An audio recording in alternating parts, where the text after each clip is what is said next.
आदौ कर्म प्रसंगात् कलयति कलुषं मातृकुक्षौ स्थितं विन्मूत्रा मेध्य मध्ये क्वथयति नितरां जाठरो जातवेदाः यद्यद्वै तत्र दुःखं व्यथयति नितरां शक्यते केन वक्तुम् क्षन्तव्यो मे पराधः शिव शिव शिव भो श्रीमहादेव शम्भो। बाल्ये दुःखातिरेको मललुलितवपुः स्तन्यपाने पिपासा नो शक्तश्चेन्द्रियेभ्यो भवगुणजनिता जन्तवो मां तुदन्ति नानारोगादिदुःखाद्रुदनपरवशः शङ्करं न स्मरामि क्षन्तव्यो मे पराधः शिव शिव शिव भो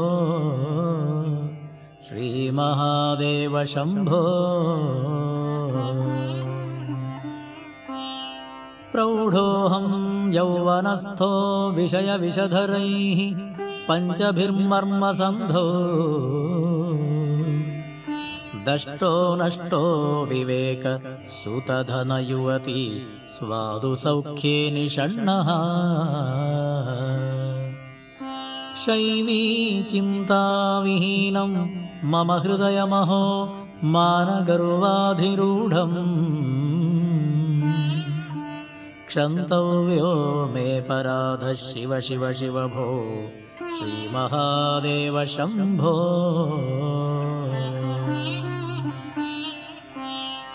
वार्धक्ये चेन्द्रियाणां विगतगतिमतिश्च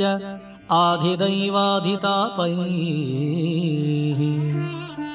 पापैरोगैर्वियोगैस्त्वनवसितवपुः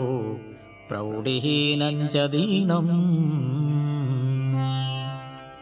मिथ्यामोहाभिलाषैः भ्रमति मम मनः धूर्जटेर्ध्यानशून्यम् क्षन्तव्यो मे पराधः शिव शिव शिव भो श्रीमहादेव शम्भो।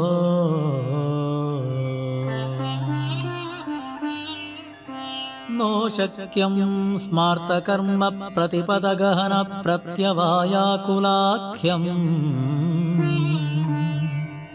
श्रौते वार्ता कथं मे द्विजकुलविहिते ब्रह्ममार्गे सुसारे नास्था धर्मे विचारः श्रवणमननयोः किं निधिध्यासितव्यम् क्षन्तव्यो मे पराधः शिव शिव शिव भो श्रीमहादेव शम्भो। स्नात्वा प्रत्यूषकाले स्नपनविधिविधौ नाहृतङ्गाङ्गतोऽयम् पूजार्थं वा कदाचित् बहुतरगहनात् खण्डबिल्वीदलानि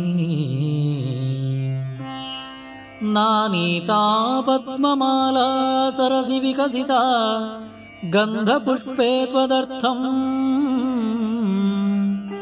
क्षन्तव्यो मे पराधः शिव शिव शिव भो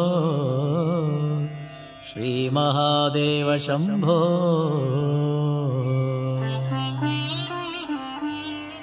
दुग्धैर्मध्वाज्ययुक्तैः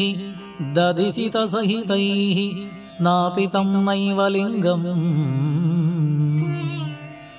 नोलिप्तं चन्दनाद्यैः कनकविरचितैः पूजितं न प्रसूनैः धूपैः कर्पूरदीपैः विविधरसयुतैः नैव भक्षोपहारैः क्षन्तव्यो मे पराधः शिव शिव शिव भो श्रीमहादेव शम्भो।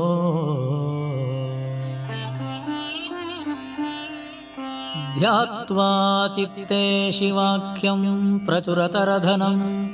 नैव दत्तं द्विजेभ्यः हव्यं ते लक्षसंख्यैः हुतवः वदने नार्पितं बीजमन्त्रैः नो तप्तं गङ्गतीरे व्रतजपनियमैः रुद्रजाप्यैर्न वेदैः क्षन्तव्यो मे पराध शिव शिव शिव भो श्रीमहादेव शम्भो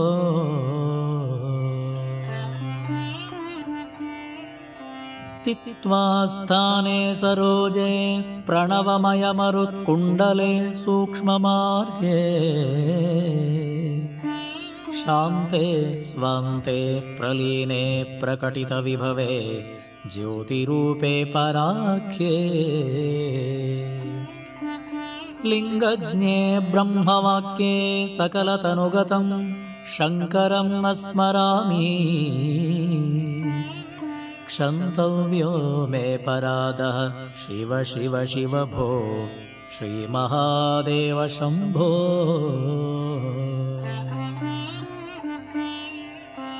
नग्नो निस्सङ्गशुद्धः त्रिगुणविरहितः ध्वस्तमोहान्धकारः नासाग्रे न्यस्तदृष्टिर्विदितभवगुणः मैव दृष्टः कदाचित् उन्मन्यावस्थया त्वां विगतकलिमलं शङ्करं न स्मरामि क्षन्तव्यो मे पराधः शिव शिव शिव भो श्रीमहादेव शम्भो चन्द्रोद्भासितशेखरे स्मरहरे गङ्गाधरे शङ्करे सर्पैर्भूषितकण्ठकर्णविवरे नेत्रोत्थवैश्वानरे दन्तित्वकृतसुन्दराम्बरधरे त्रैलोक्यसारे हरे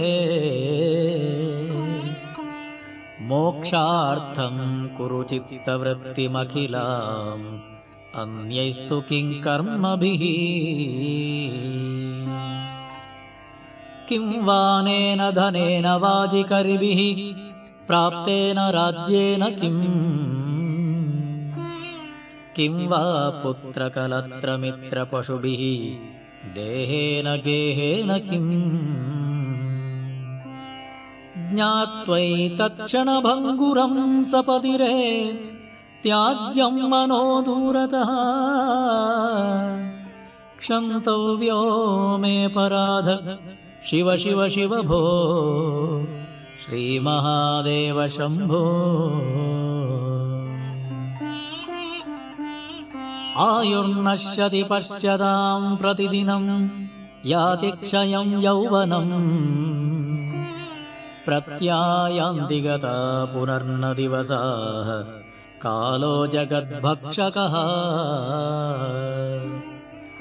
लक्ष्मीस्तोयतरङ्गभङ्गजपला विद्युच्चलं जीवितम् तस्मान्मां शरणागतं शरणद त्वं रक्ष रक्षाधुना